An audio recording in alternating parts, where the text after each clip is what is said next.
Here is the truth about investor psychology that nobody puts on a thumbnail. After a brutal year for the index fund, you check the balance, your jaw locks, and the urge to do something, anything, surges through your hands. We have all done it. The behavior gap that follows is the largest avoidable cost in long-term investing. Bigger than fees. Bigger than taxes. 3 behaviors close the gap. They have nothing to do with picking the next stock.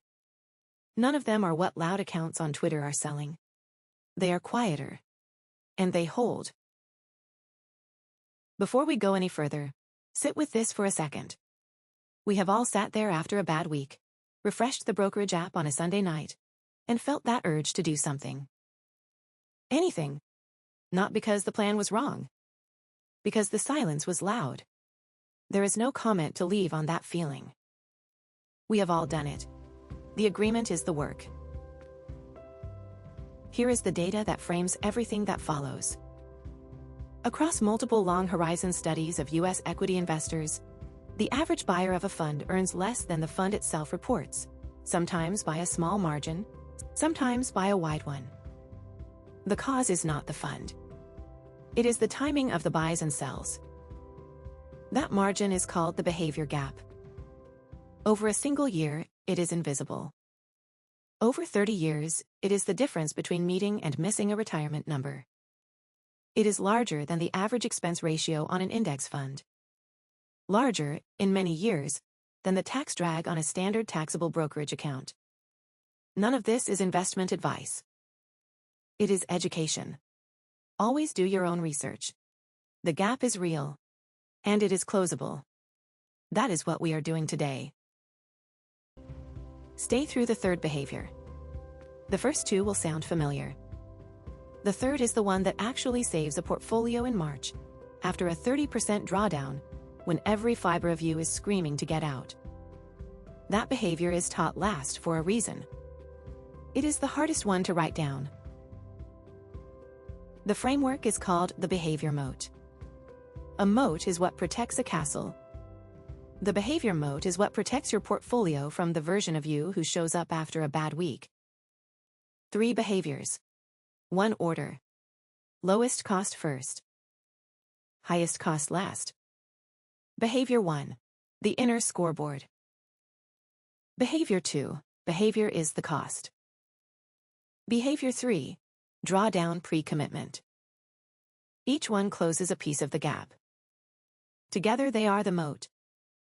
Now let me walk you through them, one at a time, with the study or speech that anchors each one. Behavior 1. The inner scoreboard. Here is the trap. A coworker mentions over lunch that he made $50,000 on a meme stock last quarter. You smile. You say good for you. You go back to your desk. The brokerage app is open before dessert. Your hand is already on the screen. You are not buying a thesis.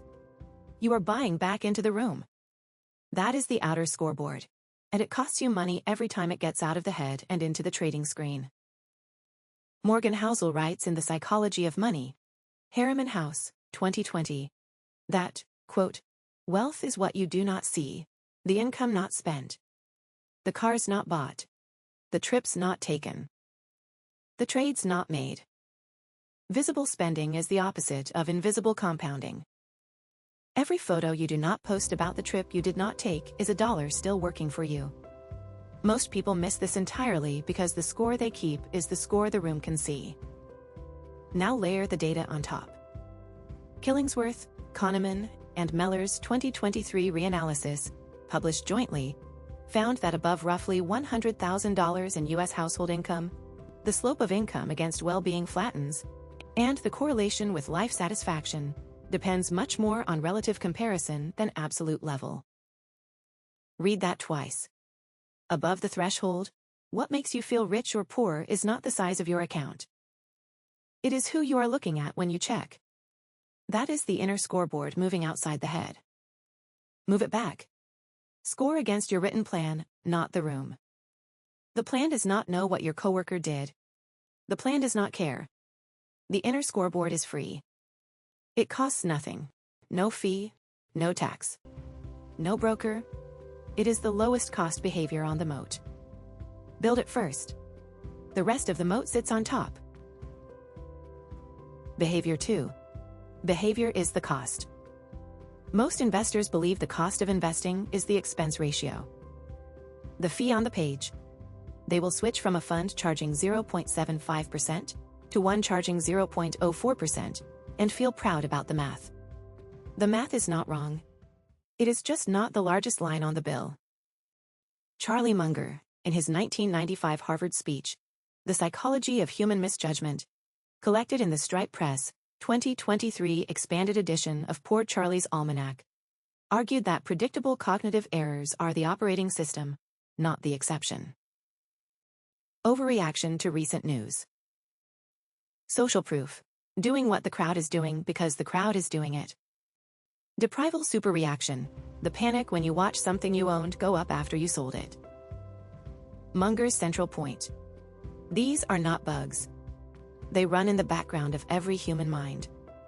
The investor who plans for them outperforms the investor who plans against them. Now put a number on it. Morningstar's Mind the Gap, 2024, found that investors in U.S. mutual funds underperformed their own funds by roughly 1.7% annually over the previous 10 years, due entirely to mistimed buys and sells. Not the fee. Not the tax. The behavior. 1.7% a year, compounded across 30 years, on a starting balance of $100,000, is hundreds of thousands of dollars left on the table by the same investor, in the same fund. The fund did its job. The investor did not. Read that as cleanly as you can. The largest line item on your investing bill, in most years, is your own behavior. The fee is published. The tax is filed. The behavior is silent. And it is the most expensive of the three. The action shape is simple. Assume you will be tempted. Assume the urge will come. Build a plan that works despite you, not because of you. The plan is the moat. You are the weather. Behavior 3. Drawdown Pre-Commitment. This is the one that actually saves the portfolio in March, after a 30% drawdown, when every chart on every screen is red. Here is the honest reason it is taught last. The decisions that hold a portfolio together during a 30% drawdown have to be written before the drawdown. Because the version of you holding the pen during a drawdown is not the version that should be making the call. Your March self is not your January self.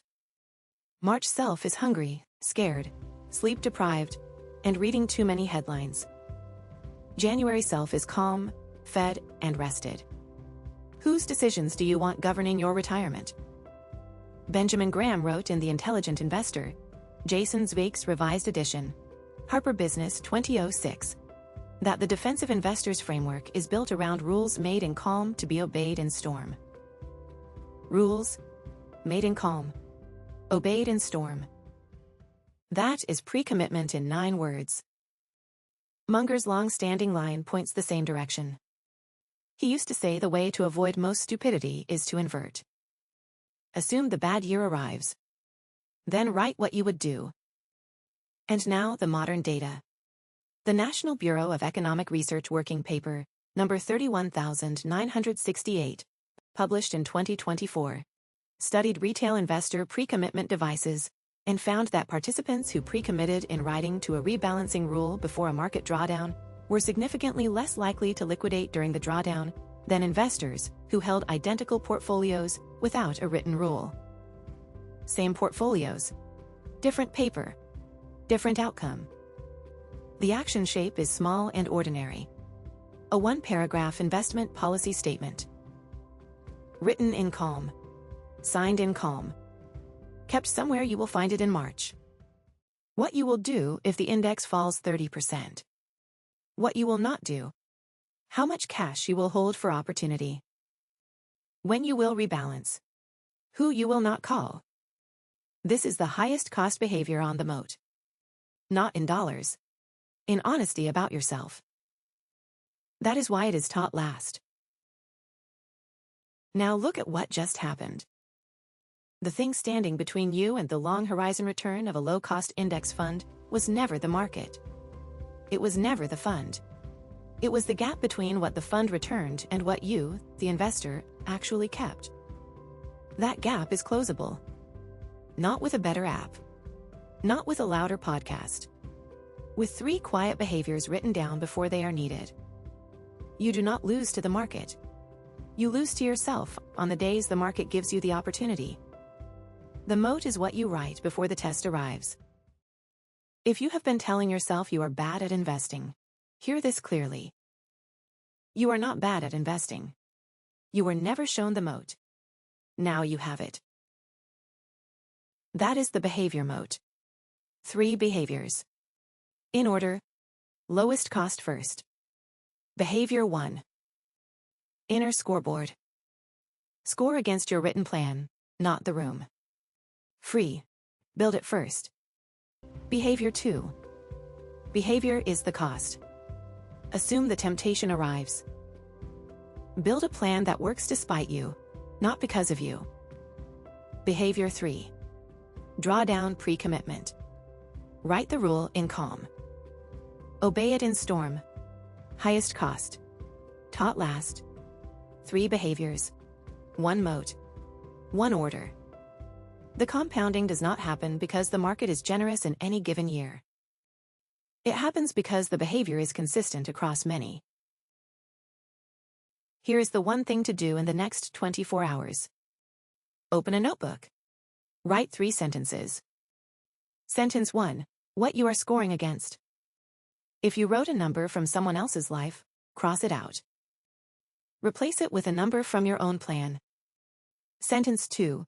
The most expensive buy or sell you made in the last 3 years, and the feeling that triggered it. Name the feeling. Greed, fear, boredom, envy. Whichever one is honest. Sentence 3.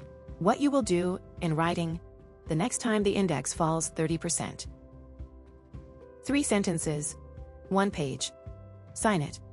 Date it. Tonight, before sleep. Tomorrow morning, the moat is 1 paragraph longer than it was last night. Do that for 24 months and the moat is a wall. If this gave you 1 sentence you would actually write tonight, hit the like button. It tells the algorithm a calm investor video earned a calm investor viewer, which is the only signal that matters here. Share it with the friend who keeps panic selling on Sunday nights. The one whose name came to mind during Behavior 3. They need this more than the next podcast they will queue up on the commute. And subscribe for the Calm Investor Playbook that turns volatility into compounding. Long horizon. No hype. No urgency. Just frameworks that hold across decades. Written by people who care about the money you have already earned. Calm investors. Build wealth with patience, not panic.